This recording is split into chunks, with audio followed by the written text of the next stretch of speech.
Hello, hello. It's Elizabeth Busby here. Thank you so much for joining me for the Discerning Marriage podcast. I am really, really, really pumped to have my friend Kateri Bean, who's with Catholic Match, here with me today.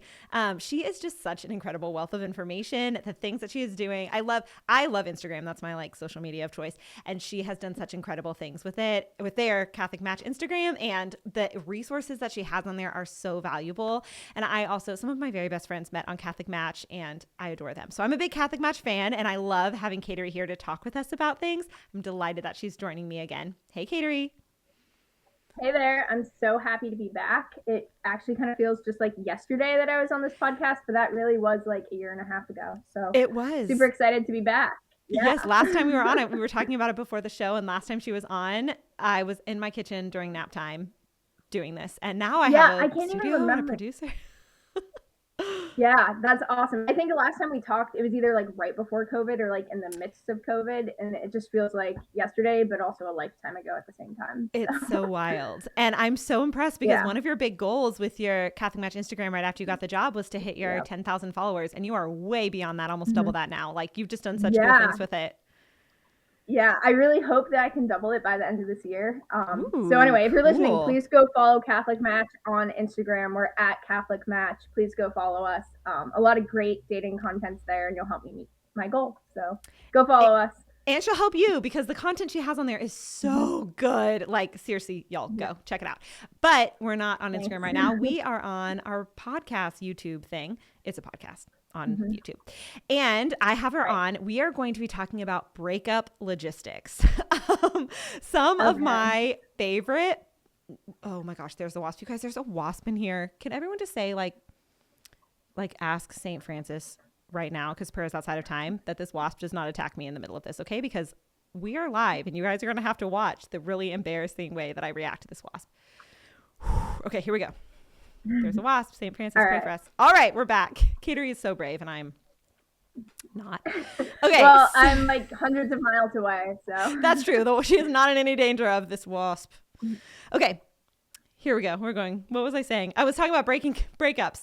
Yeah. It's kind of metaphorical. Really, wasps are unpleasant. Breakups are unpleasant. I feel like it's just like a metaphor for what we're talking about. So some of my most popular episodes are on breakups. Some of the comments that I get, or actually probably I would say, like, the things that I get when I hear from people about, like, we want more content on this. Can you please talk more about this? Or I didn't hear this anywhere else. I'm interested in more of what you have to say, are about breakups. But if you follow on their Instagram, they talk about breakups on there. So I knew Kateri was the perfect person to process this with me. Yep. Yeah. It's a real part of discernment. Like, you cannot freely discern marriage without recognizing that there's a real possibility that there will be a breakup. And so it's so important to be able to do that while upholding everyone's dignity. It just is, but people aren't talking about it because no one likes to talk about unpleasant things. But Kateri will talk about it with me, won't you, girl? You'll talk about it with me. Sure will. Okay. Yeah. So I prepared some questions. I'm just going to ask her the questions. I'll get your feedback first, Kateri, and then if we want to dialogue about it, we can, or I'll just go on to the next one. So how does that sound? Yeah. Yeah, that sounds great to me. Here we go.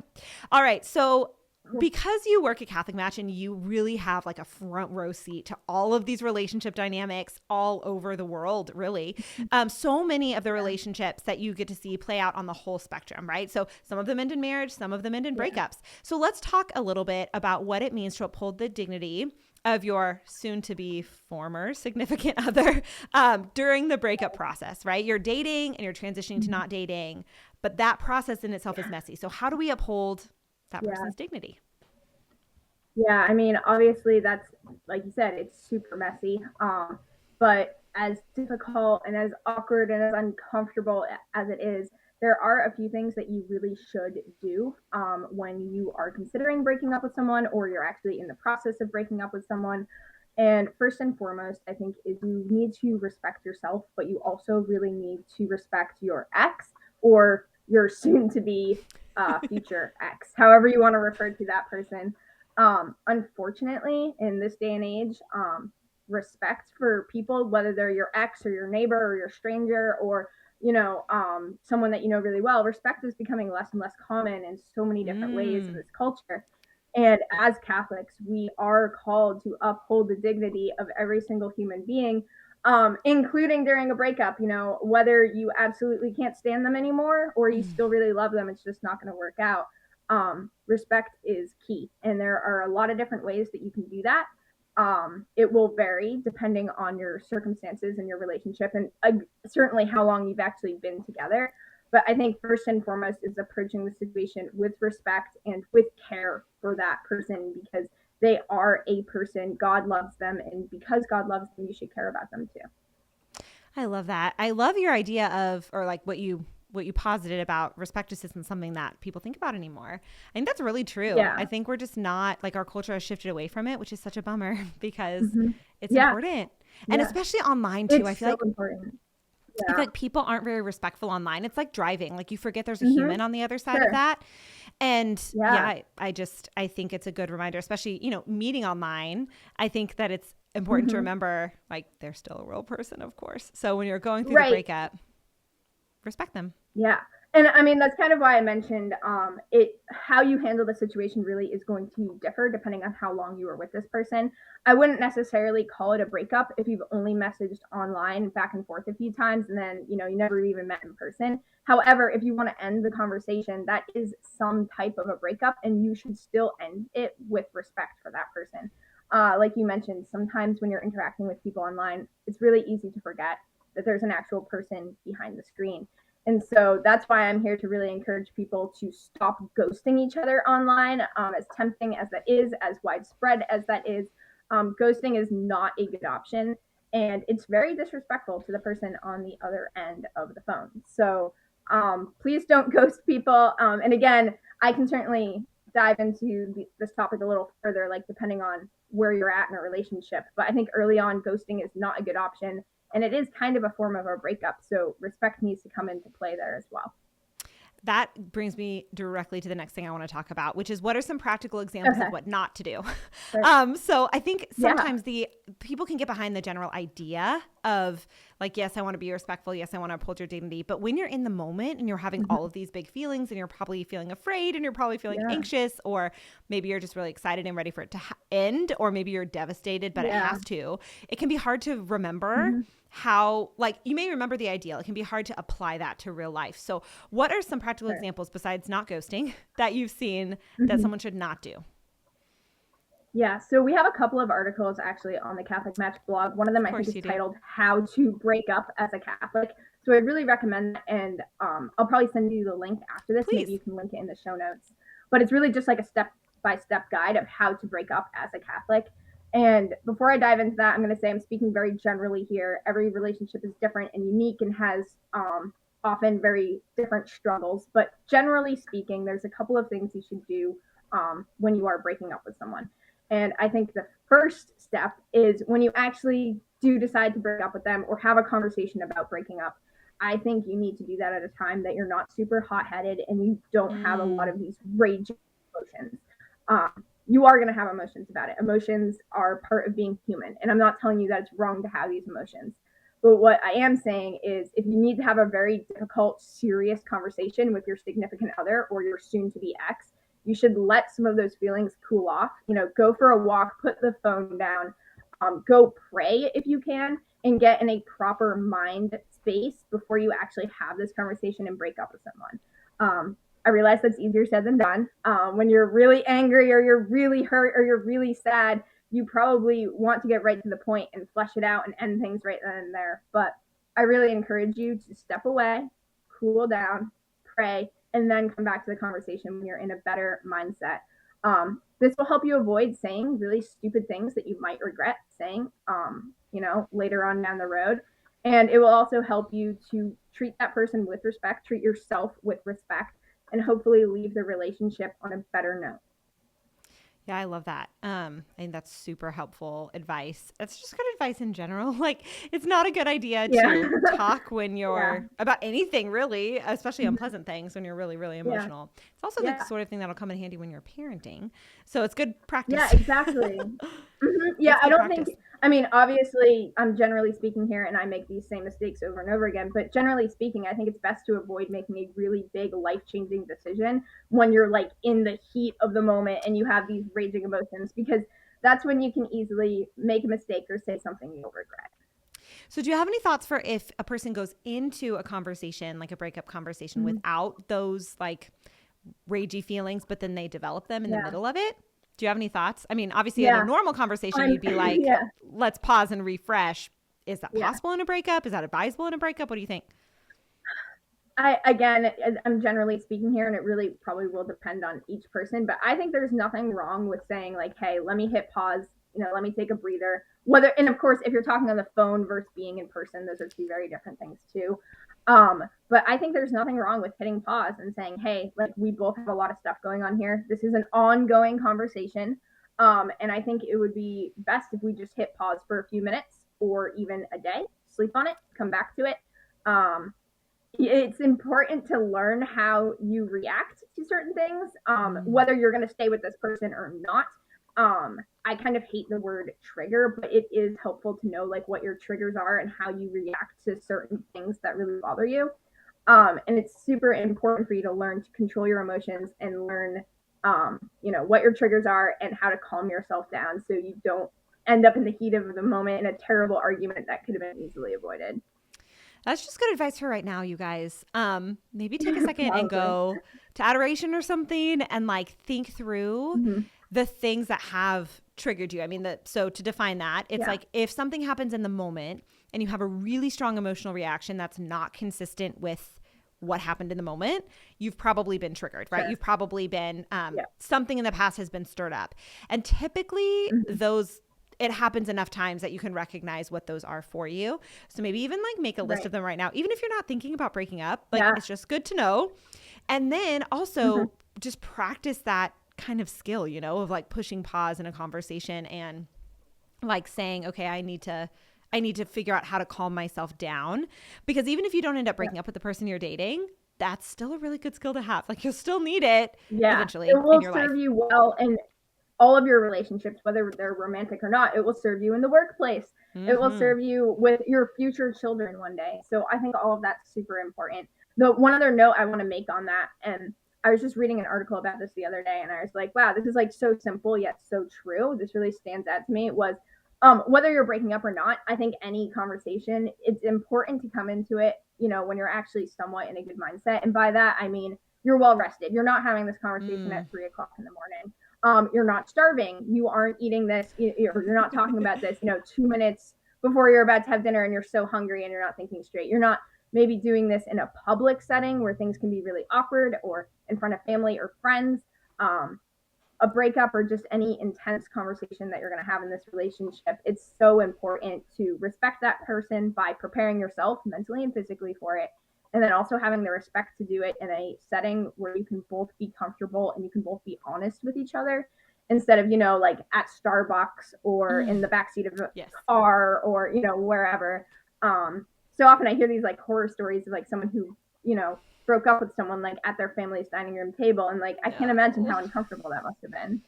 So have respect for the other person by doing it in a setting that makes sense, and also making sure you got a good night's sleep. That is such good advice. Just in general. So I really like how you're kind of generalizing this to just use good communication techniques for tough conversations. This isn't even breakup exclusive stuff. But I do have one thing that I've heard. It's one of my pet peeves. You may have no emotional attachment to it, so maybe you can speak a little bit more objectively. Okay, cool. But I see situations where people, when they're breaking up, either as an attempt to make it feel easier for the person to receive, or as an avoiding having to really take ownership for like, I just don't want to do this anymore. There's this like blaming on God, like God told me I need to break up with you, or God wants me to end this relationship. Are you having feelings about it too? It's not just me. Oh yeah, no, I totally am. And I have, unfortunately, I know, so I'm very much in the Catholic world. Most of my friends and family are Catholic. So I've had my fair share of Catholic breakup stories. And that's a terrible excuse. I'm just going to call it for what it is. That's a terrible excuse, Discernment is one thing. You discerned, hopefully through prayer, that you're not supposed to be with this person. That's a real thing.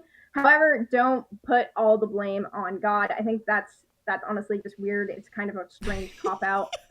Just call it for what it is. You can say, I prayed about this, I discerned about this relationship isn't going any further. But don't come to it like you're doing this crazy holy act and God came and told you to do this, because that's just a little weird. You wouldn't do that with anything else either. So yeah, I don't know. I'm not a fan of that. And discernment is one thing, but putting that kind of label on it, I'm not a fan. And it's so consistent with how we know that God moves, right? It's so yeah. very, very, very, very, very not the norm that God sends an archangel to tell you exactly what to do, right? Like it happened in the Bible. Yeah. So I do suppose it's possible. Yeah.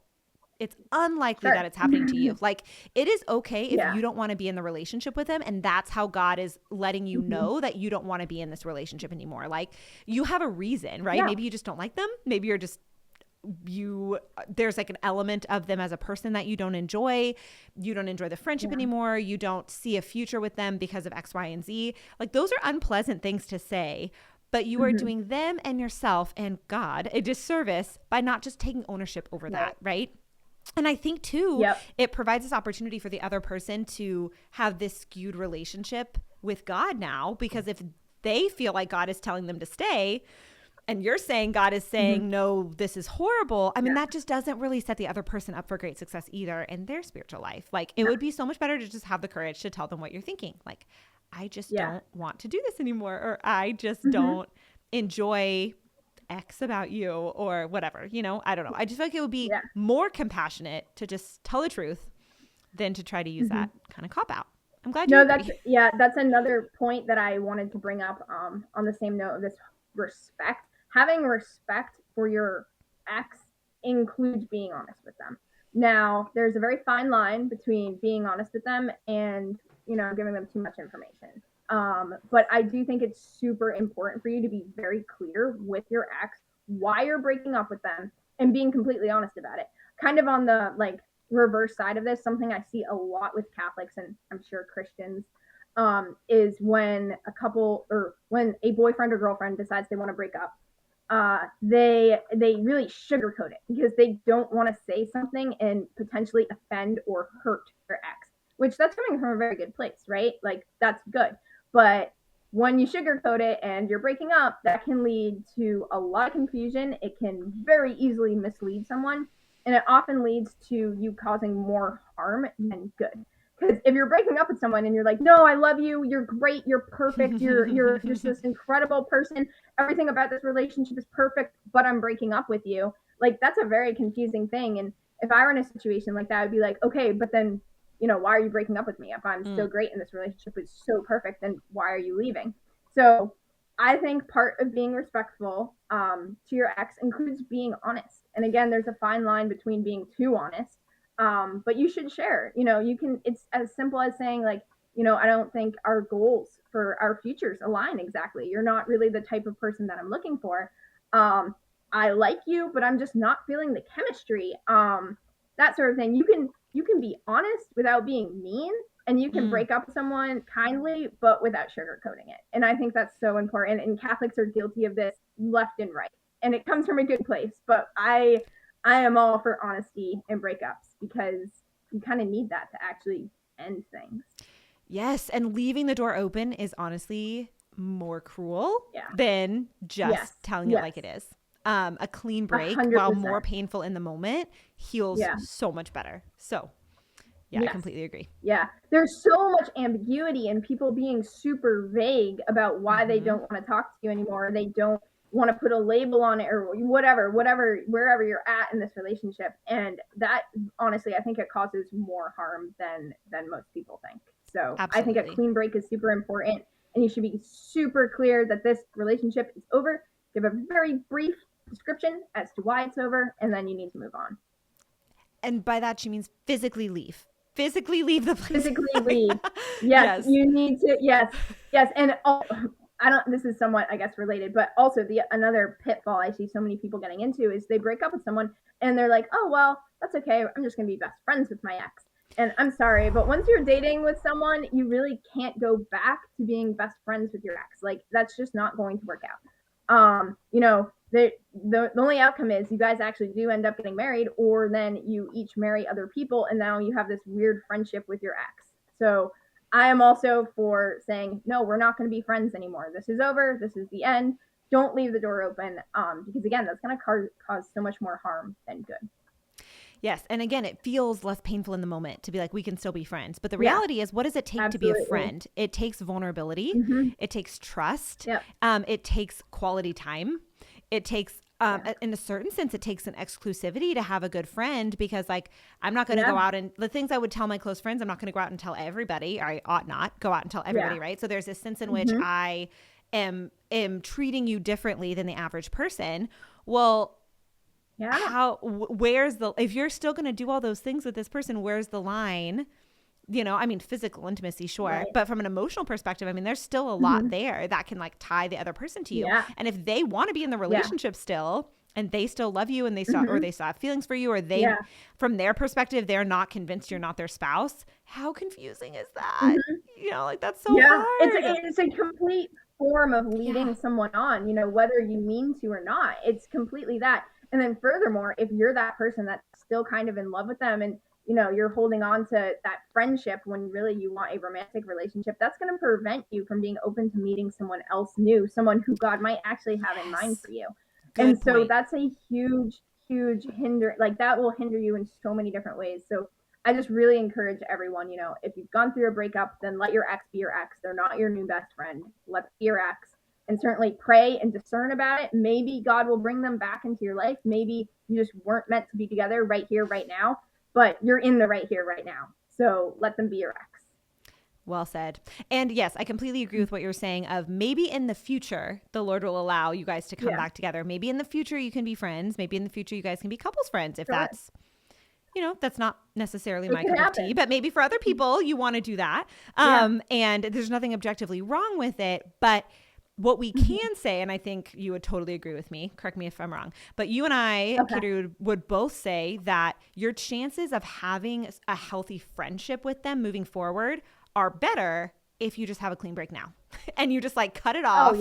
Like, because if you have this weird sort of friend, sort of not, the boundaries are funky, it's just your heart's in a meat grinder. Like there's no way that you're going to come out of that intact. Ambiguity in any type of relationship, whether it's a friendship or a romantic relationship, is just never a good thing. So I would avoid it at all costs. Just be honest, be clear, be very clear what you're looking for, and where you're at, and that will serve you well. Well said.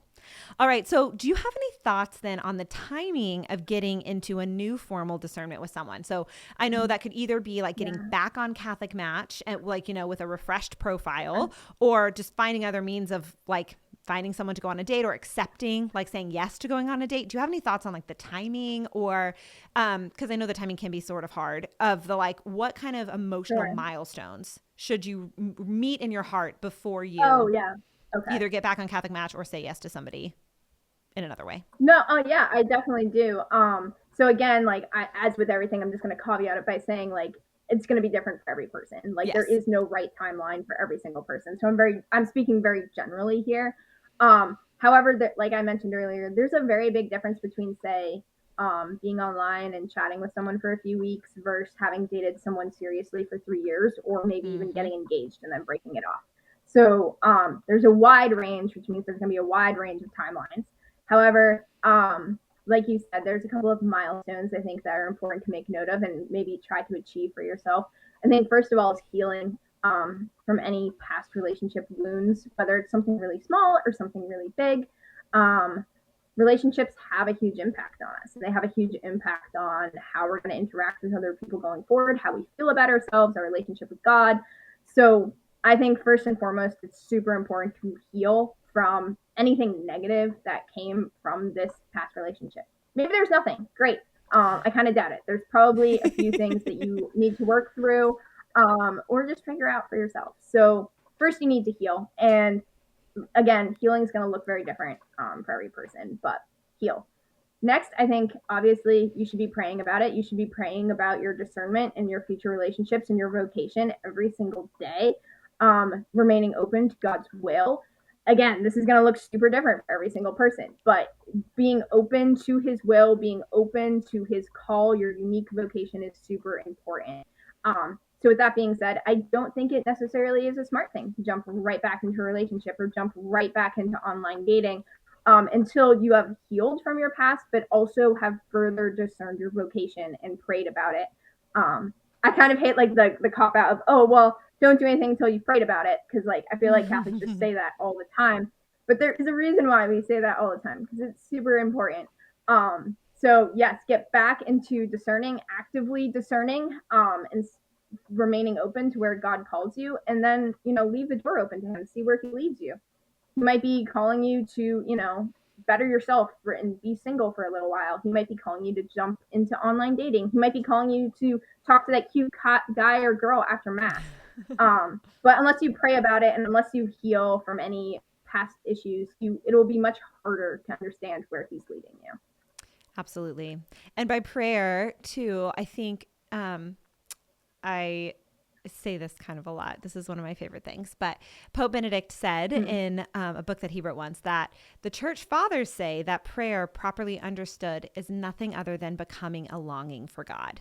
So many of us have this understanding of prayer as like what we learn as children, which is like we say, just before meals or just before you go to sleep, and you're like, please bless mom and dad and grandma and grandpa and the person at the grocery store, and give me everything I want and let me be happy. Amen.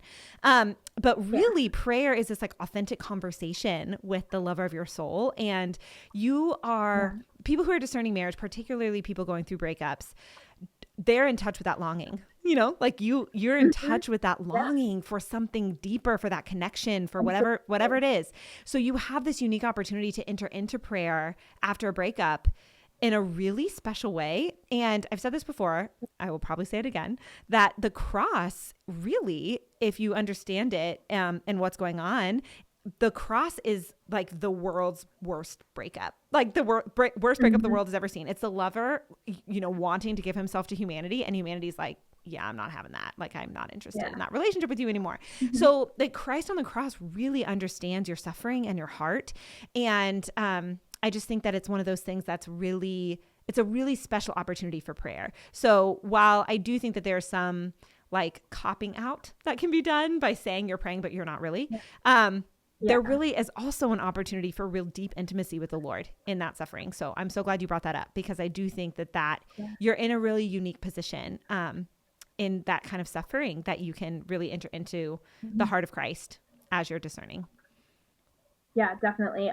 We actually had a great piece on the Catholic Max blog recently, and it was kind of walking you through how to heal from a breakup, and also talking about Christ's suffering on the cross. So I'm going to send you the link to that afterwards. Yep. Because I think anyone that's gone through a breakup, whether it's like years ago or much more recently, should definitely read it, because everything you just said is kind of in it, and it reminds you like suffering is a part of life. Breakups are a part of life. Like you shouldn't stay in a relationship that's not working out for you to avoid the suffering. Because suffering is just part of life. Well, anyways, yes, embrace the suffering, because it's not going to last forever. And that's the only way we can get to the resurrection, right? There's no Easter Sunday without a Good Friday. There's no resurrection without a crucifixion. Exactly. Like life comes from death, and you have a chance to enter into that in a really unique way in a breakup. And I don't want you to miss it. I don't want you to waste all that suffering, and miss the opportunity to get to know Christ better and your heart better. Okay. So my very last question for you, I love asking this at the end of all of my interviews. I'm a very practical minded person. Let me say this in a different way. I'm a very idealistic person. And if I don't take a practical takeaway, I can get stuck in the ideals. And then it's not particularly helpful to me, because it's like, oh, look at all these great things, but there has to be a grounding. So I've become very practical minded in that sense of wanting to give my listeners something practical to do. So this whole conversation of breakup logistics, someone who's discerning marriage, either they're thinking about breaking up, or they're like, they have some warning signs, they're not sure, or they just want to be truly free to say yes to God, whether that's we're breaking up or we're getting married. What is one practical tip based on this conversation that you would say that someone could go implement today? Ooh, there's a lot. It's hard to narrow it down to one. Okay, you can have three. Give me a couple tips. Oh boy. Okay. I'll give you a couple. So I think one thing that I didn't really get to touch upon, but I think is super important, is for Catholics, but for everyone, is just a reminder that breakups aren't a failure. I think a lot of people shy away from breaking up with someone because they're so afraid of being seen as a failure, or like talking about, oh, this relationship failed. And so I really want to encourage everyone that because you broke up, it certainly doesn't mean that you're a failure. And it definitely doesn't mean that relationship was a failure. It's just a part of the discernment process. It means you discerned through the relationship, and then you realized that the relationship couldn't go any further, shouldn't go any further. So you discerned out of it. And so it literally is just a part of the dating process, part of the discernment process, part of finding your vocation. So first, I would remind people that breaking up doesn't mean you're a failure. It's so important. And I think sometimes Catholics, we see like, oh, we're dating, so we're definitely going to get married. And if we do anything else, then that's a failure. No, not all relationships end in marriage. A lot of them end in breakups. And that's just a fact. There's nothing wrong with that. It's not a sin to break up with someone. It's not a sin to date someone and then decide you don't want a second date or you don't want a 50th date. Like, that's just a part of the process. The other thing I would remind people is like, remember your worth. If someone broke up with you, it can be very difficult. It can be really, really hard to remember your worth. I know this today we've talked a lot about you breaking up with someone, and we didn't really touch upon someone breaking up with you. Someone breaking up with you, it's awful. It's really hard, especially if you didn't see it coming, especially if it's the last thing you wanted. So just remember your worth, and remember that God does have a plan for you. It may or may not be that person, but he does have a plan for you. And there probably isn't anything catastrophically wrong with you because someone broke up with you. Again, it's just part of the process. And for my number 3 tip is, whether you're breaking up with someone or someone broke up with you, before you enter into a new relationship, definitely look at maybe some areas that you could improve, because no one's perfect. And I think your single years are a great time to really better yourself and become the type of person that someone will want to marry and dedicate the rest of their lives to. So whether it's just like getting a new haircut or buying some new clothes, or maybe working out, or picking up an extra hour of prayer, or volunteering somewhere, like whatever it is, whatever will, give you a little excitement in your life, but also make you feel better about yourself and hopefully make you an all-around better person. Do it before you enter into another relationship, because it can be very fruitful. And I think it's just a great time to really look at yourself honestly, see what can be improved, what should be improved, before you go on and meet someone new. That's awesome. It. That's my advice. Those are great. Thank you. I'm glad I let you go to 3. Those are really good. Cool. Yeah, I wouldn't have wanted to miss one. It's hard to narrow down to one. Yeah. It is. So those are really great piece of advice. And I think they apply to different stages, of where people are in their experience. So everyone can take something away. So thank you so much for joining me. I really love chatting with you. I feel like you have this really awesome, just like straight shooting practicality about you that I just think is really fun to engage with. So hopefully this is not the end of our collaborations. I'm so grateful for you. And everybody else who's listening, please check out Catholic Match. The Lord is doing such beautiful work through Catholic Match and through what y'all's ministry is doing for people. So please don't be afraid to check it out. It's awesome. Go check it out. Yep. Go follow us on Instagram. Like I said earlier, we're at Catholic Match. And then obviously go check us out on our website. You can create a free profile in like a minute, and you could end up meeting your future spouse. So go check us out. Beautiful. Thank you so much. God bless you. God bless. Thanks for having me on. You're welcome. And to all of you guys, thank you so much for joining. I hope this was fruitful for you. Please feel free to send me or Kateri on either of our Instagrams any direct messages if you have any questions or you just have feedback. We'd love to hear it. And until next time, stay close to the heart of Jesus and be not afraid. Bye.